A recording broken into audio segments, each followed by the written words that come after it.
আসসালামু আলাইকুম। Gravity school of সায়েন্সের পক্ষ থেকে সবাইকে আন্তরিক শুভেচ্ছা এবং অভিনন্দন জানাচ্ছি। আজকের উচ্চতর গণিত প্রথম পত্রের প্রথম অধ্যায় অর্থাৎ ম্যাট্রিক্স নির্ণায়কের ধারাবাহিক লেকচারে আমরা আলোচনা করতেছিলাম মূলত নির্ণায়ক এবং নির্ণায়ক থেকে টাইপ 2 আলোচনা করব আজকের ভিডিওটিতে। দেখো, টাইপ 2 তে যে বিষয়টা রয়েছে সেটা হলো চলক সম্বলিত নির্ণায়কের মান সংক্রান্ত। যে সকল নির্ণায়কের অনেকগুলো চলক থাকবে, স্পেশালি এক্স ওয়াই জেড এর মাধ্যমে অথবা এ বি সি অথবা পি কিউ আর দিয়ে চলক সম্বলিত যে নির্ণায়কগুলো আছে সেগুলার মান নির্ণয় করার ক্ষেত্রে যদি আমরা সাধারণভাবে এমসিকিউ এর জন্য মান নির্ণয় করতে যাই তাহলে কিন্তু এত বড় ক্যালকুলেশন করে মান নির্ণয় করা কমপ্লিকেটেড ব্যাপার হয়ে দাঁড়ায়। সে কারণে আমাদের যে কাজটা করতে হবে সেটা হচ্ছে ওখানে যে চলকগুলো থাকবে তার পরিবর্তে খুব সহজ এবং সাবলীল কিছু মান ধরে নিতে হবে এবং সেই মানগুলো ধরে নিয়ে তারপরে ওই নির্ণায়কের মান বের করতে হবে। দেন হচ্ছে অপশন টেস্ট করতে হবে এবং অপশনে ওই মানগুলো বসিয়ে মান বের করতে হবে, যেটা মিলবে সেটাই কিন্তু রাইট অ্যান্সার হবে। দেখো, এখানে আমি যে এক্সাম্পলটা দিছি প্রথম এক্সাম্পলে x plus y x y x x plus y z y plus z এরকম একটা নির্ণায়ক আছে। এটার মান কত?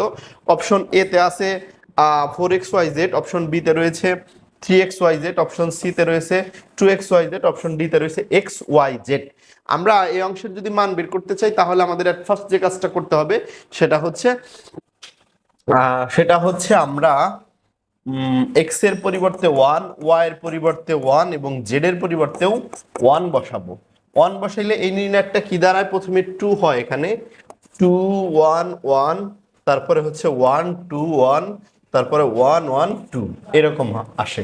এখন এইটার মান কত হয় আমরা যদি এখন বিস্তার করি প্রথম সারি বা কলাম বরাবর, তাহলে এই সারি আর কলাম যদি বাদ যায় তাহলে 4 বিয়োগ 1, এরপরে -1, এই 1 এর সারি আর কলাম যদি বাদ যায়, 1 এর সারি আর এই কলামটা যদি বাদ যায় 2 বিয়োগ 1 থাকে, তারপরে হলো এই 1 এর জন্য প্লাসের 1 ইনটু এটা বাদ গেলে হচ্ছে 1 বিয়োগ 2 থাকে। আমরা এখানে যদি মান বের করি 2, 4 থেকে 1 বাদ দিলে 3, মানে 3 দুগুণা 6, তারপরে মাইনাস, এখানে মাইনাস 2 থেকে 1 বাদ দিলে 1, তাহলে এখানে 1 প্লাস মাইনাসে -1, তাহলে 6 - 2, 6 থেকে 2 বাদ দিলে কত? 6 থেকে 2 বাদ দিলে হচ্ছে 4। তাহলে এই অংশটার মান আসলো কত? 4। এখন অপশন টেস্ট করে দেখতে হবে কোন অপশনটায় 4 আসে। দেখো, xyz এর মান যদি 1 বসানো হয় তাহলে 4xyz এর মান কিন্তু 4 আসতেছে। আশা করি সবাই বুঝতে পেরেছো। এজন্য এ নাম্বারটাই হবে এই এমসিকিউটির রাইট অ্যান্সার। আরো একটা এক্সাম্পল আমার এখানে দেওয়া রয়েছে, আমরা এক্সাম্পল 2 দেখতেছি। দেখো, এক্সাম্পল 2 তে এখানে যে প্রবলেমটা রয়েছে 1 bc into b plus c, 1 ca into c plus a, আর 1 ab into a plus b. এখানেও আমাদের এর মান 1, বির মান 1 এবং সির মান 1 বসাইতে হবে। 1 বসাইলে আমাদের ম্যাট্রিক্সটা কি দাঁড়াবে? 1 1 2 আসবে, নিচে 1 1 2 1 1 2 একই রকম আসবে। তোমরা জানো একটা ম্যাট্রিক্সের দুইটা সারি অথবা দুইটা কলাম যদি এক হয় তাহলে ওই ম্যাট্রিক্সের নির্ণায়কের মান 0 হয়। আর এখানে তো